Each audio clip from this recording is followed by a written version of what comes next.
କୁଆଡ଼େ ଗଲ ଅନ୍ଧଭକ୍ତ ଗୋବରା ମାନେ ଦେଖ ତୁମ ବୋପା ବା ବିଜେପି ସରକାରର କେମିତି ବିକାଶ ହେଉଛି ଭାରତରେ। ପୁରୁଣା ରେଳରେ ନୂଆ ଷ୍ଟିକର ଲଗେଇ ବିକାଶ ଚାଲିଛି। ଦେଖ ଦେଖ ଆଖି ଫାଡ଼ି ଦେଖ। ये क्या बात करता है यार।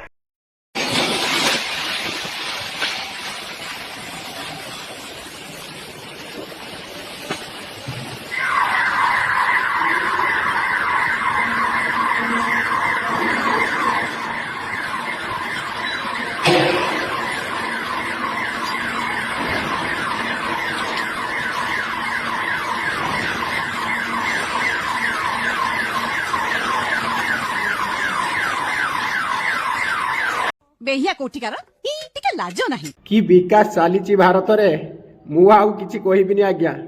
ଆପଣମାନଙ୍କୁ ବିଜେପି ସରକାରଙ୍କର ଏଇ ଯେଉଁ ବିକାଶ କେମିତି ଲାଗୁଛି ନିଶ୍ଚୟ କମେଣ୍ଟରେ ଆପଣମାନଙ୍କର ମତାମତ ରଖିବେ। ରହୁଛି। ଜୟ ଜଗନ୍ନାଥ।